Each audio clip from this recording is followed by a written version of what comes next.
Mini-Wargamer Dave here from miniwargaming.com. Here with my kid sis Mel.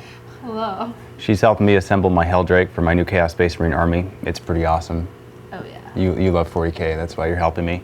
Definitely. And we're going to go over some awesome things in this video. As per the title of this video, we are going to go over things in the Chaos Codex. You. Yes. Okay. HQ choices. Okay. That's right. That's what this is going to be. This is going to be a review type video, and somebody put these two Khorne demon princes in front of my HQ choices. I don't know who did it. Somebody snuck in here and they did that. So they're going to be in big trouble. Didn't mean to spit on you there. Sorry. Yeah, it's pretty gross. Okay, so let's turn to the page here. If you don't have a Chaos Space Marine Codex and you're watching this video, well, yeah, you could go online and you could actually get one. There's going to be a link below this video for you to get your own Chaos stuff. If you want to get your own Chaos Codex, you can do that too. Yeah. Okay. I'm talking to you, but I'm actually talking to you. Okay. If you wish to just listen to the review before you decide on getting the Codex, then that's absolutely fine too. I would suggest maybe painting a miniature or something like that as you're watching this video, because it will be rather long. Really? And I'm choosing to not edit this video because sweet.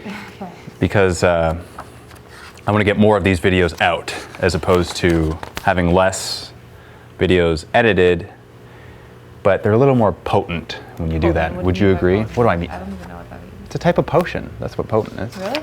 No. Oh. Okay, so this is what we're going to do. First off, going to the back of the Codex. This is the first time I've seen this. Perhaps it's created before. In the back of the Codex, there's like this flip out page. It comes out here, all right? And it gives you, not only does it give you the profiles for all the characters and the weapons and vehicles and things like that that a typical Codex would give you, but it gives you references for the psychic powers, the types of armor, the special issue war gear, chaos rewards, chaos icons, and I'll explain later on what those mean, chaos vehicle equipment, demon prince upgrades, and marks of chaos. So, oh yeah, and there's also the chaos boon table over here and the warlord traits. Yes, in your Chaos Space Marine army, Yes. you get your own, you get to choose your own warlord traits if you wish. Okay. And let me just start off by saying, because since this is a video about HQ, choose the ones in the Codex because they are better. In fact, before we go over the different types of HQs that you can get, why don't we go over the warlord traits? Because they're better. They really are. I'm being dead serious, as dead serious can be. Well, okay, page 28. No, it's okay. It's all right. Do you want to listen to this awesomeness? Yeah, 28? Yeah, well, at the back of the Codex now, it's referencing page 28 in the Codex. Oh. You roll a d6 at the beginning of the game when you would typically do your warlord traits, and results from 1 to 6. Number 1 is Black Crusader, which gives you friendly units within 12 inches of the warlord have preferred enemy, and in brackets, Space Marines. You. So that's pretty cool. Yeah. It is very much so.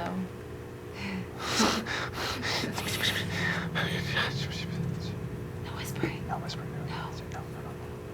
Yeah, but preferred enemy is pretty good. You get to re-roll your two hit and 2 wound rolls of 1, your misses. Yeah, and also when you're shooting as well. So that's pretty sweet. Now 2, Flames of Spite, melee weapons belonging to the Warlord and his unit have Soul Blaze. Now, what is Soul Blaze? Do you know what that is? I have no idea. Okay, well, Soul Blaze is this, all right? And I'm going to double check this as I'm talking about it, but it's either at the beginning of each turn or at the end of each turn. I would say end. You roll a die, and on a 4-up, that unit takes strength. It's either strength 3 or strength 4. This is bad. I should know this. But we're going to learn together, okay? And for those of you who do know this, it's probably really painful for you to watch it right now. But, okay, at the end of each turn, roll a d6 for each unit with Soul Blaze, and on a 3 or less, so basically on a 4-up, you get to do something. 3 or less, nothing happens. On a 4-up, unit takes d3 strength for AP5 hits. So essentially, there are bolter shots, and it's d3 that many hits, okay? Yeah, and you can't have more than 1 Soul Blaze token on it at the same time. But, I mean, that's okay. That's not bad. Soul Blaze tends to be one of those abilities that's good against Horde armies. But if you have it, it's better than having nothing. right? Because there's a lot of Warlord traits that don't actually give you anything. In the rule book, if you were to choose one of those, you're laughing because I'm talking to you about this, and you're like, oh yeah, that's nice, Dave. That's all good. No, yeah. I'm not saying that you're not listening. I'm just saying that what I'm actually saying is like, you know, I'm gonna do my hell trick right now. Can I do both? Okay, yeah, you can do both. Absolutely. I'm gonna be talking to you at the same time as talking to everyone else. All right. Sweet. Yeah. So Soul Blaze is a good ability to have, because, like I said, some abilities they suck. It's like you know, you get feeling pain, but I'm Plague Marines, so big deal, right? Or yeah, you can choose to have night fighting automatically, but what if you don't have any weapons that can shoot? You know, it's things like that. So choose the Warlord traits in the Codex. Number 3, Master of Deception. D3 infantry units in your army can infiltrate. See that right there is huge. Yep. That's a pretty big deal. Especially if you're taking Chaos Cultists and you want to run those guys up. Yeah, light just went off, I know. Yeah. It's like, no, bad idea, Dave. No, it's actually a good idea. What, the light going off? Going through, I've been, for the last 4 nights, after the kiddies went to bed, I've been going through my Codex for hours and hours, and I've been loving my life. Okay, it's been pretty sweet, and I've been like going over the best type possible armies and such, and so I will give you some of those ideas, some of the ideas that I have anyway, about what would be fun, what would be powerful, and what would be just like terrifying. Terrifying in an awesome way, like, you know, how the heck am I going to beat that type of terrifying. Oh, okay. Yeah. Hatred Incarnate. Warlord and his unit have hatred. That's a pretty good deal. You get to re-roll your 2 hit rolls, your misses.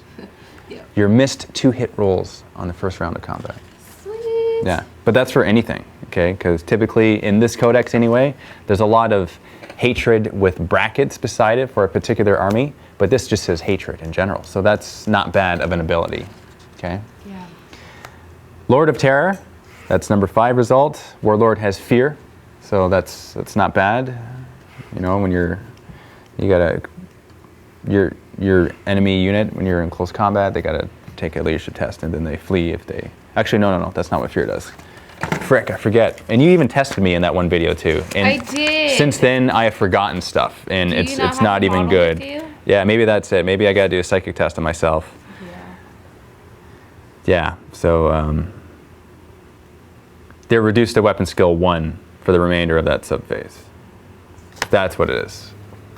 They don't run. They don't run away from combat. And number 6 is Exalted Champion. Warlord may re-roll Chaos boons. All right. And as I explained in the introduction video to my new army, the Chaos boon table is something that the champions of Chaos get when they kill an enemy character. And you also have an option where you can choose to buy. Choose to buy. You choose to buy. Chaos icons? No, it's not called that. It's called Gift of Mutation, which means that before the game starts, you roll on the Chaos boon table. And in a lot of the choices here, it says that you can choose to buy that, and it's typically 10 points. And you just roll on it before you kill an enemy HQ character, because there's, or not necessarily an HQ character, but just a character, an enemy character in general. Am I distracting you?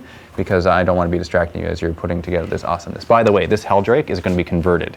We're going to green stuff it like crazy, because as I said in the other video, I don't like the way it looks just by itself and by the way it is. So I am choosing to just like organicify it.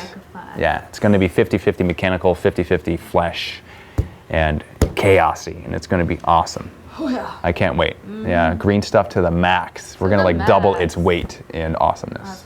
Yeah, it's going to be pretty cool. So that's Warlord traits.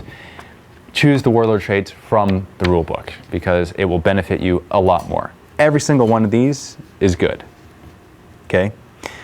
Some are better than the other ones, like the number 3 result, Master of Deception, where D3 units can infiltrate. That's better than like your Warlord having fear, for example, right? Like, but or your Warlord and unit having hatred. Like it's good, you know? It's something that will benefit you no matter what. Even if it isn't as good as something else in one of these things, at least it can benefit you somehow.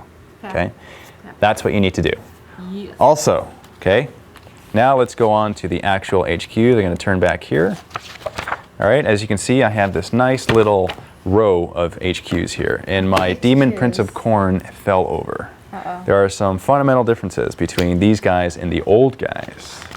The old guys. Okay. The old timers. In this particular video, I'm not going to go in depth on the special, unique characters, because although there are minor differences between these guys and the old versions in the 5th edition, they're pretty much the same. They have the same abilities, named abilities. For example, Abaddon, the Despoiler here, my beautiful Abaddon, painted by Worthy Painting, has the Talon of Horus, right? He had that ability before. It just, it may do different things. Same with Karn's Gorechild. Gorechild, that's a weird name. It may do slightly different things. Gorechild is the name of his axe. Oh, okay. Okay, that's the name, all right? So, but what I will say is that, it's funny, there's so much stuff to go over because there's so many differences. For example, looking at the Codex the way it is, when you look at the troop section, there's only 2 troops choices. Why? There's Chaos Space Marines and there's Chaos Cultists. Okay? Your other choices, such as your Khorne Berserkers or your Thousand Sons, Plague Marines, and Noise Marines, which in the old Codex counted as troop choices, they are elites. Elites. That's the way they are if you were to not fiddle with anything. Okay? Fiddle. That's right. Now, however, if you were to bring, let's say, Karn. Karn or Khorne? Karn the Betrayer. Oh. All right? If you were to bring Karn, or if you were to bring a Chaos Lord with the Mark of Khorne, then you can bring Khorne Berserkers as troops choices. Okay? But if you were to bring, let's say, a Demon Prince with a mark that's not Khorne, and you brought Khorne Berserkers, then those Khorne Berserkers would be elite choices. And so your HQ needs to have the mark that corresponds with the special type of elite unit that you want to bring in order for that elite unit to be counted as a troops choice. That makes sense, right? No. Sure it does. Why not? I was kidding. Okay, the same thing goes for Typhus. He makes Plague Marines troops choices because they're elites. And let's see what else we got here, because there are other ones as well. Lucius the Eternal, he makes Noise Marines troops choices. And what's the other one? Ahriman makes Thousand Sons troops choices. Okay. Okay. There's also Abaddon the Despoiler. He makes Chosen Chaos Space Marines Chosen. troops choices. True. Now that's actually a really big deal because Chosen, they are really, really strong.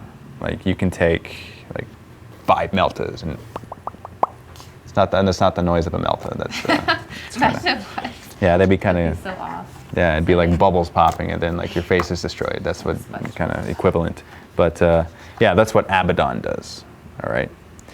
And also, like I said before, if you have a Chaos Lord or even a Chaos Terminator Lord, either type of Lord, or a Sorcerer, any type of generic Lord, if they have a Chaos God mark on them, then you can bring that corresponding elite unit as a troop's choice. Okay, just so we're all clear. Okay, I think I beat that into the ground. That point is pretty well clear right now. Cool, so make sure that when you're fielding your guys that you're doing it properly and that that's the way you go about it.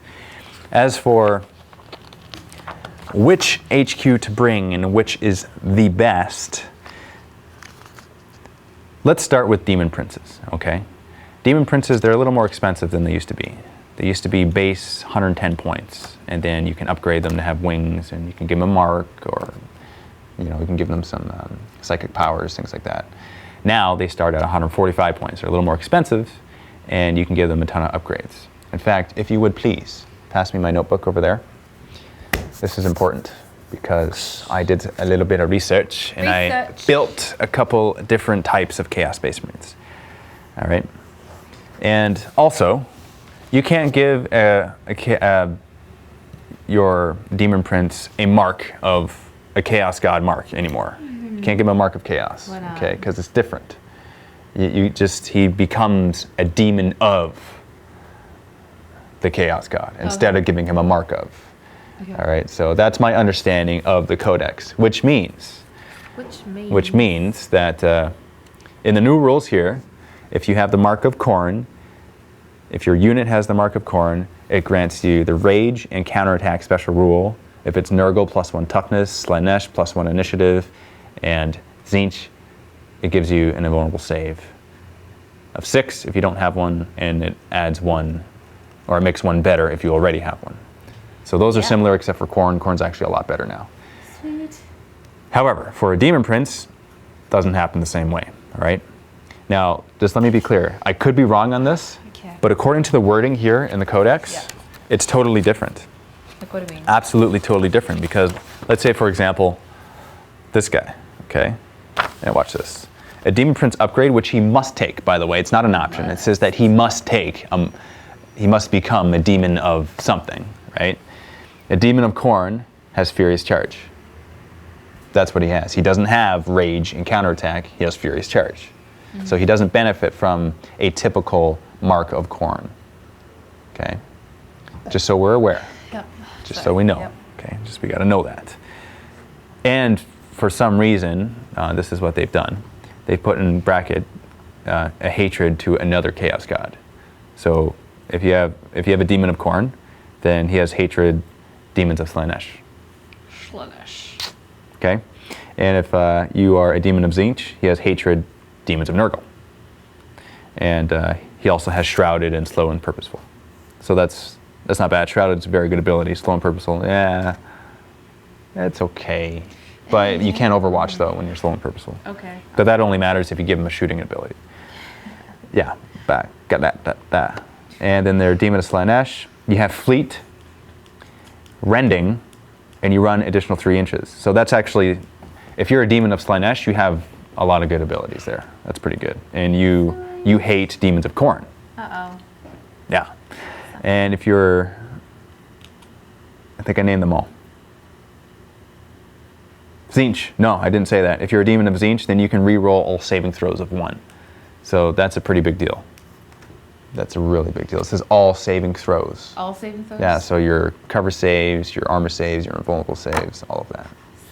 You can re-roll the 1s. Pretty sweet, huh? Yeah. Now, let me show you my build, okay?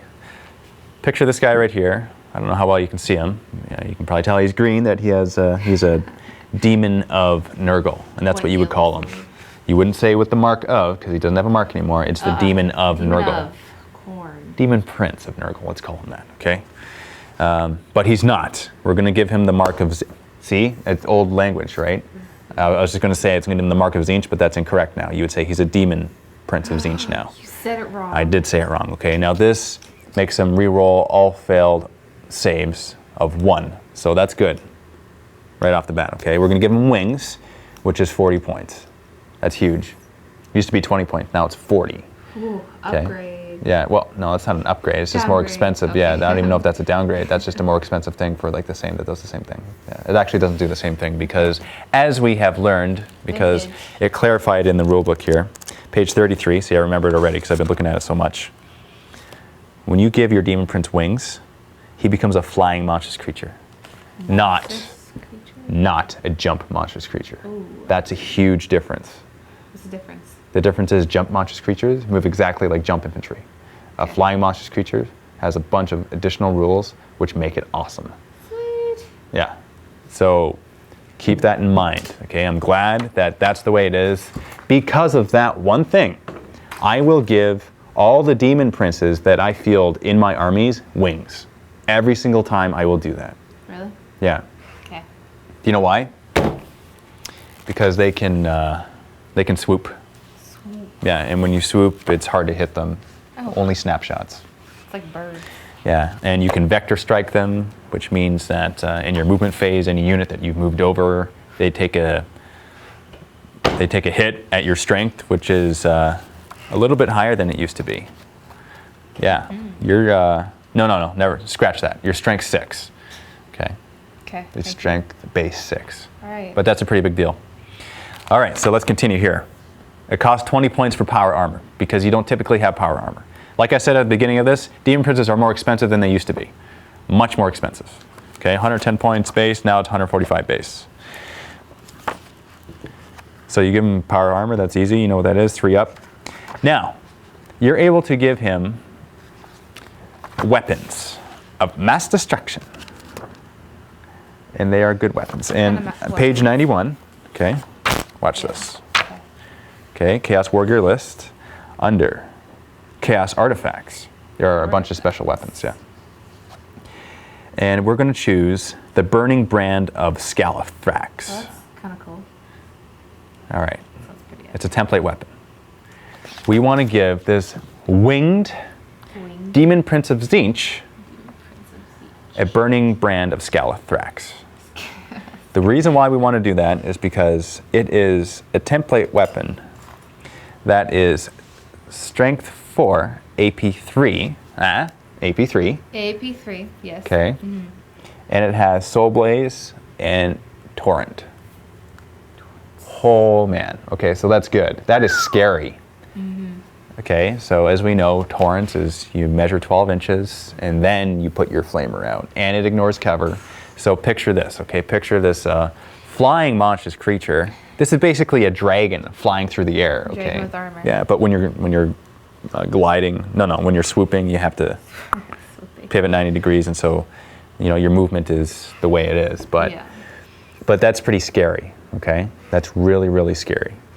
Giving him the Mark of Tzeentch is 15 points. So in total, that's 250 points for this Demon Prince. However, he's a lot stronger than he used to be, okay?